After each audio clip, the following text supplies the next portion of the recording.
Kembali di Sapa Indonesia Pagi, Saudara. Tim Hukum Nasional pasangan Anies Mohaimin mendaftarkan gugatan perselisihan hasil pemilu ke Mahkamah Konstitusi Kamis kemarin. Ketua Tim Hukum Amin menyebut permohonan gugatan hasil Pilpres ke MK dilengkapi dengan bukti dan sejumlah saksi. Permintaan utama tim Amin adalah Pilpres 2024 diulang tanpa diikuti pasangan Prabowo Subianto dan Gibran Rakabuming Raka.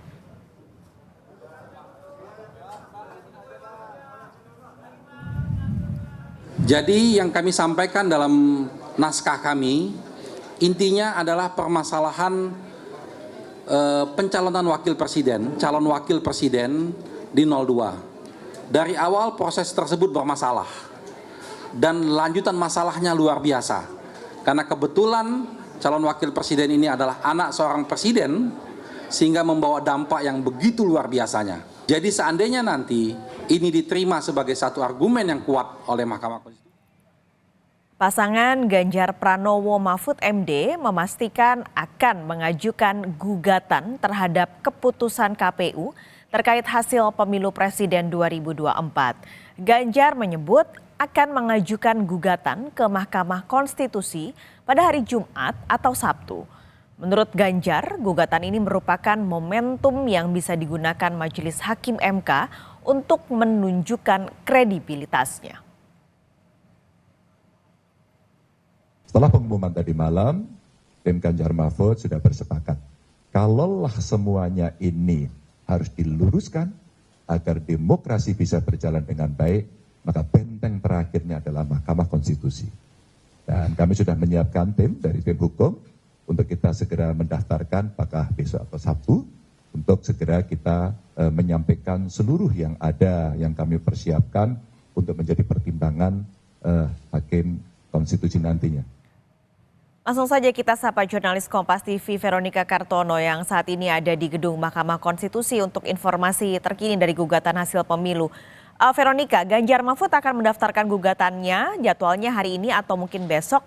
Apakah sudah ada kepastian dengan jadwal kapan tim 03 ini akan ke MK? Ya, selamat pagi Paskalis dan saudara. Memang dipastikan bahwa tim pemenangan nasional Ganjar Mahfud akan mendaftarkan gugatannya kepada Mahkamah Konstitusi. Namun terkait dengan tanggal pastinya apakah akan didaftarkan hari ini yakni Jumat 22 Maret atau Sabtu 23 Maret, kami masih terus menunggu terkait kabar tersebut. Tapi memang di konferensi pers Ganjar sudah memastikan bahwa dirinya beserta Mahfud dan timnya akan maju untuk mengajukan gugatan ke Mahkamah Konstitusi.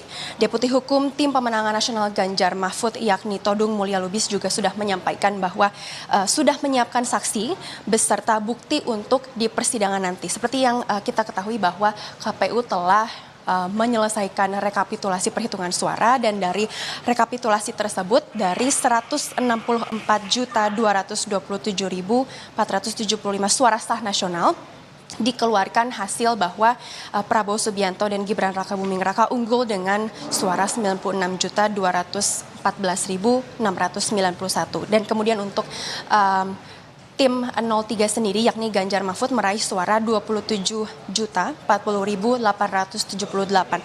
Disampaikan pula dalam konferensi pers di Jalan Tekumar nomor 9 Menteng Jakarta Pusat, Ganjar Mahfud tidak mengharapkan kemenangan. Justru yang diharapkan adalah lebih daripada itu, yakni Ganjar Mahfud berharap agar MK bisa mengembalikan kredibilitas demokrasi, menegakkan keadilan serta mengatasi sengketa Pilpres 2024 dengan baik dan hingga tuntas. Paskalis.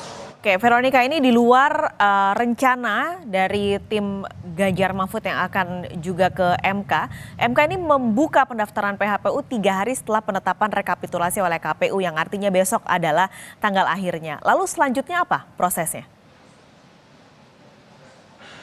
Ya, jadi dari KPU, dari Komisi Pemilihan Umum setelah menyelesaikan rekapitulasi suara dari 15 Februari hingga 20 Maret, kini beralih prosesnya ke Mahkamah Konstitusi di mana MK mengadakan sebuah mekanisme yang disebut dengan perselisihan hasil pemilihan umum atau PHPU.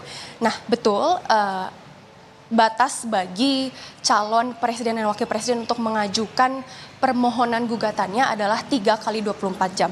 2 hari setelah itu akan diadakan pencatatan permohonan dalam IBRPK. Ini menjadi penting karena permohonan tersebut kemudian akan dicatatkan kepada di buku registrasi perkara konstitusi elektronik. Nah, setelah itu, 1 hari setelah itu, setelah melewati beberapa rangkaian, pihak yang terkait akan ditetapkan, kemudian barulah akan diberitahu terkait dengan hari sidang pertama. Kemudian melewati proses persidangan sekitar 7 sampai 8 hari, barulah kemudian akan dikeluarkan putusan atau ketetapan oleh Mahkamah Konstitusi. Jadi Pak Skalis, jarak dari didaftarkannya permohonan gugatan kepada MK sampai dengan hasil dikeluarkannya permohonan tersebut, hasil dari permohonan tersebut ada sekitar 1 bulan. 1 bulan, kemudian 14 hari setelah didaftarkannya permohonan atau dicatatnya permohonan ke dalam buku registrasi perkara konstitusi elektronik. Begitu, Pak Skalis. Baik, terima kasih laporan Anda, jurnalis Kompas TV Veronica Kartono langsung dari Gedung Mahkamah Konstitusi.